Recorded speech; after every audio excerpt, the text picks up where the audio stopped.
What's good, y'all? You dub back here again, here in 2019. Let's get it.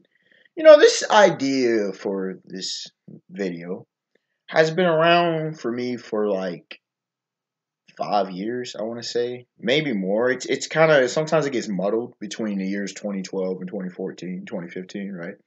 And so, I've been a fan, for those who don't know, I've been a fan of One Punch Man for well before the anime came out, right? Well before that. A lot of us, I was one of the early birds.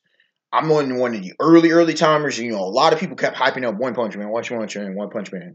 I catch up, then I get behind the manga. That's kind of how it works for me. Never watched the anime. Refuse to watch the anime. Um, I'm not always a fan of certain animation styles, but that's a whole other topic for a whole other day. The point being, I've been a fan for a long time. I knew about it. Let's see.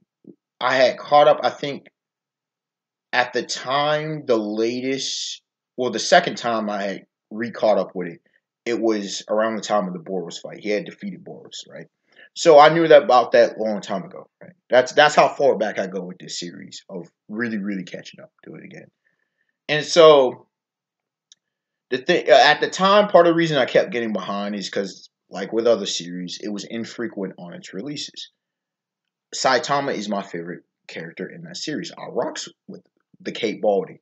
I think he's funny. A lot of times, to me, he brings a lot of good nature to the series. I'm glad they step away from his character so that we get fleshed out more of the world, more of all this kind of stuff. He's not a dynamic character, charismatically, in the sense of like a Luffy, a Son Goku, other characters I can bring up. And he's not as complicated and complex as a character like Riku Azami from Rikudo.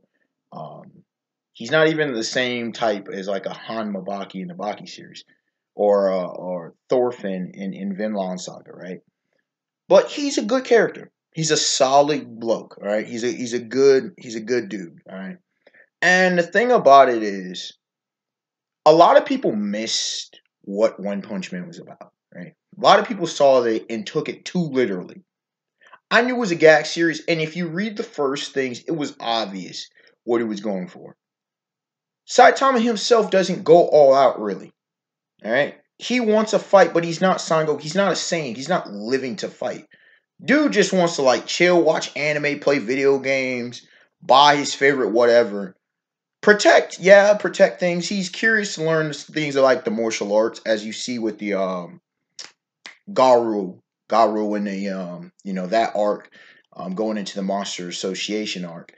But Saitama's just a regular dude. He broke his human limiter. His capacity was amped, right? He became superhuman in certain regards. But the thing is, he's also very inconsistent with his feats. And for everybody that talks about One Punch Man, the thing is, he's got impressive durability. He's got impressive stuff. He's impressive nonetheless. But as I said, I forget it. I think it was to my homie Deshaun. The One Punch Man world, that universe, is fodder. By and large, dude, it is fodder. The Naruto world body bags, comprehensively. One Piece overall body bags. Like, if you're talking average fighters, amongst average fighters, don't bring up DC and Marvel, don't bring up Dragon Ball.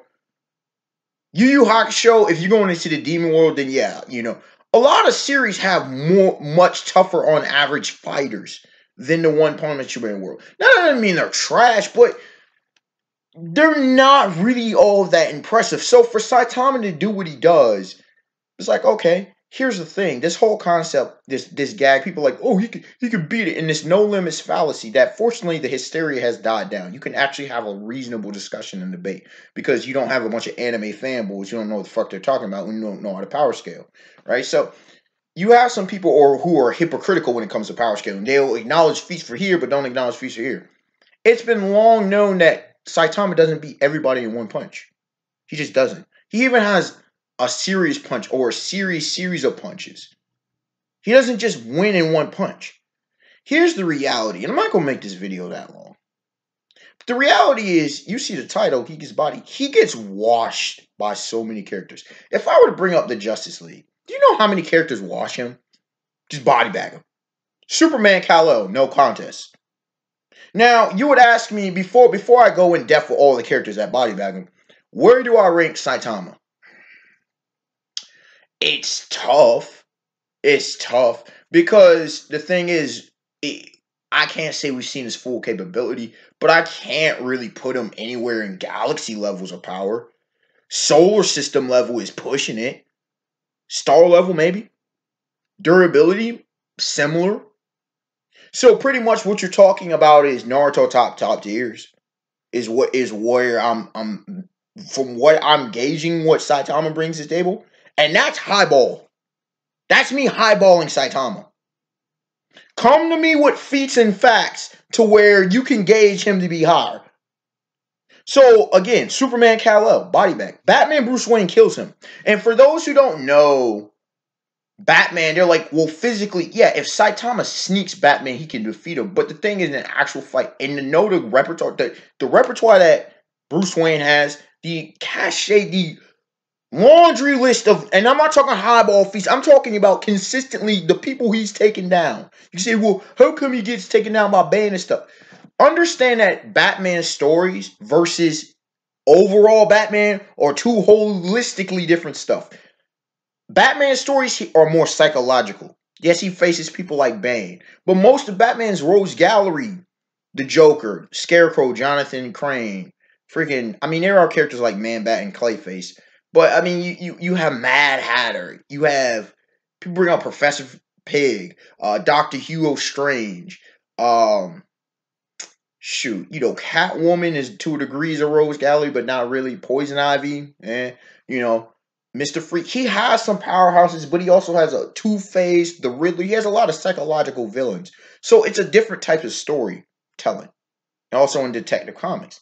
But when it comes to him on the Justice League, how many times does this dude have to take folks down for you to understand what kind of level he's on when it comes to his actual combat ability and his intellect? Wonder Woman Diana, bodies Saitama. Aquaman Arthur Curry, especially underwater. It's no contest. Saitama's honestly not that fast if you really look at it. He is fast. He is supersonic, but how fast? I mean, he does have a feat where he jumps from the moon, so potential to breathe in space, but he's not that impressive. Captain Atom, body bag. Captain Marvel, slash Shazam, Billy Batson, bodies. Shoot. Plastic Man, clearly bodies. That's just some off the top of the head. Martian Manhunter, John Jones, bodies. Cyborg Victor Stone. Don't know about that one. You might give Saitama the edge over Victor, right?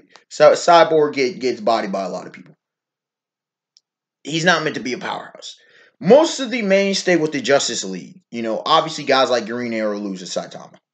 But, if we ain't talking street level, as they say, we ain't talking those cats, a lot of them cats just get straight body. Like, the Justice League faces off against cosmic level threats, bruh.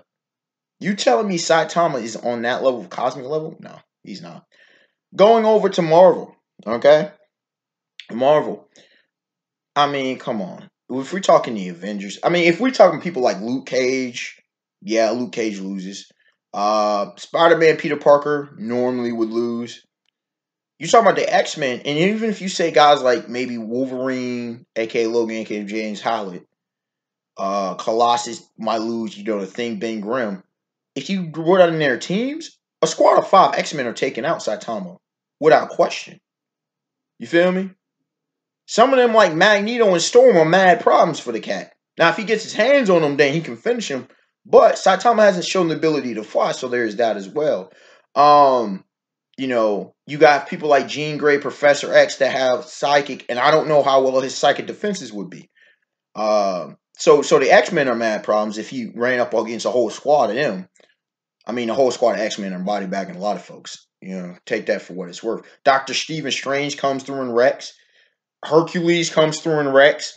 Obviously, the Incredible Hulk, Dr. Bruce Banner, comes through in Rex, unless he's like maybe Joe Fixit. You look at Sentry, Robert Reynolds, he wrecks. The list goes on and on. There's a lot of people who wreck him. The Fantastic Four holistically definitely wreck. Okay? So if he's going up against a bunch of teams, he's getting bastard. Like, he's getting clapped, bro. He's getting put down. And So you have to take it into consideration. We've never seen this man go up against whole teams for at least early on in his career. I do got to catch up to the manga, but he's usually one-on-one battles. You feel me? Dragon Ball, if they're above Super Saiyan 2 level, and Buu Saga, good luck, Saitama. Like SSJ 3 Son Goku probably takes out Saitama. I don't see why not. Mystic Gohan, like, and from there on, Dragon Ball Super, don't even bring up Saitama. I know it's great fan fiction and all that kind of stuff, but for real, Naruto characters, again, the Naruto top tiers from hacks and otherwise are taking out Saitama. Now, if he can land some blows on them, then yeah, they can be done because they've shown durability to be questionable. But then if he runs up into a guy like Sasuke, at least he has Susanoo for the time being. You know what I'm saying? You have guys that have hacks regenerative capacity if you're talking about Jubi Jinchurikis and such. If you go, Yu Yu Hakusho, the top tiers, the same thing. One Piece, the top tiers. Now, One Piece is fascinating with it. But yeah, the top tiers, I give them, the Yonko, I give them over Saitama, straight up. Even though they don't really in a destructive capacity, but from hacks and otherwise, those would be some fascinating battles. Those would be very, very fascinating battles against Saitama. But, the Yonko, I give a good shot at taking out Saitama. Bleach, again, the top tiers are taking out Saitama. And even the other top tiers like Zaraki Kenpachi, he takes out Saitama. And Zaraki's not even close. Like, Zaraki's very, very powerful, but he's not the most powerful in the series. Jewel Block takes out Saitama.